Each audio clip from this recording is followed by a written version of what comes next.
वेदों तथा श्रीमद् भगवद गीता के ज्ञान को प्राणी मात्र तक पहुंचाने के प्रयास में लगे हमारे चैनल सनातन धर्म ज्ञान गंगा में आप सभी का स्वागत है। मेरे प्यारे कृष्ण भक्तों, आप सभी को जय श्री कृष्णा।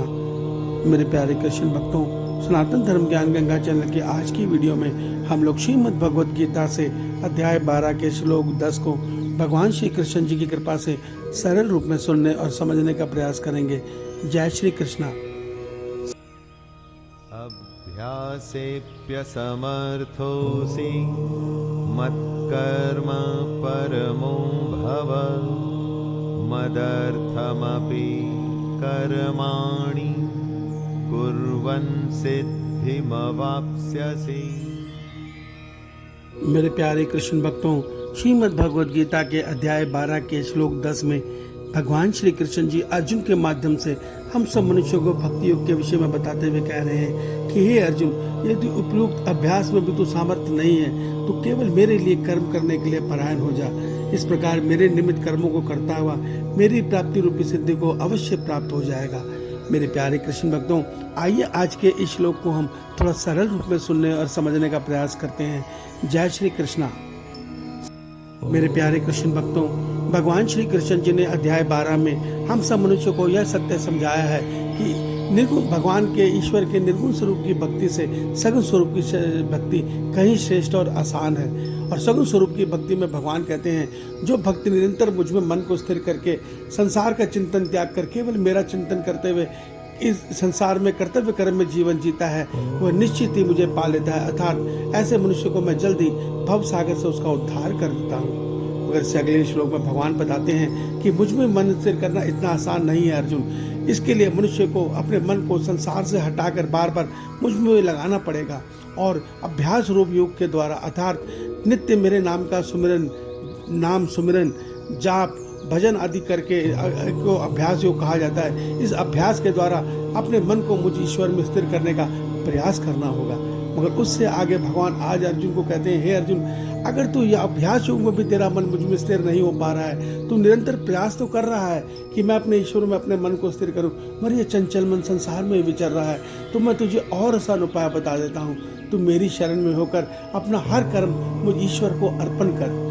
इसको इस प्रकार का समझा जा सकता है कि जो भी हम अपना कर्तव्य कर्म करें, अर्थात हम अपने परिवार का भरण पोषण कर रहे हैं, हम अपने जीवन यापन के लिए जो कर्तव्य कर्म कर रहे हैं, जो हम दान पुण्य आदि कर रहे हैं, किसी का भला आदि कर रहे हैं, उन सब कर्मों को हम निज स्वार्थ त्याग कर अर्थात अपने लिए फल ना देकर उसका कर्म को कर्तव्य समझकर करें और अपने मन के संकल्प से कर्म करने के बाद अपने ईश्वर को ये कह दें, हे प्रभु, इस कर्म का जो भी पुण्य फल बनता है मैं आपके श्री चरणों में अर्पण करता हूँ। इसका अर्थ यह नहीं होगा कि जो आपने जीवन यापन किया उसका जो आपको परिश्रम मिला वो आप भगवान को अर्पण कर रहे हैं। आप भगवान को केवल उसका पुण्य फल अर्पण कर रहे हैं।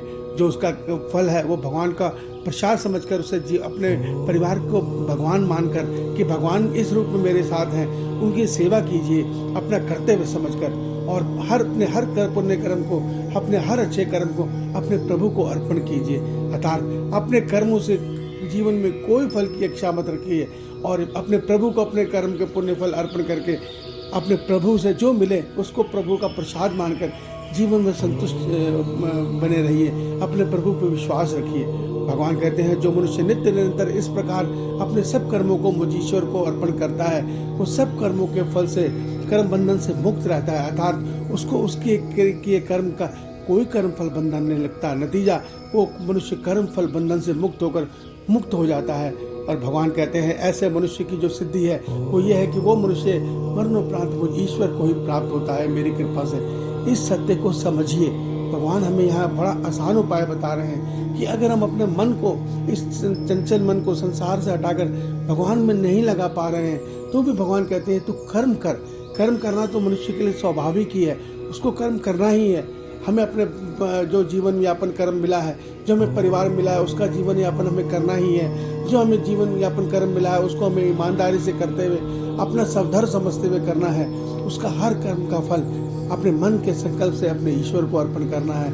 इतना करने मात्र से हम कर्म फल बंधन से मुक्त रहेंगे और धीरे धीरे हमारा मन परमात्मा की कृपा से लगना आरंभ हो जाएगा।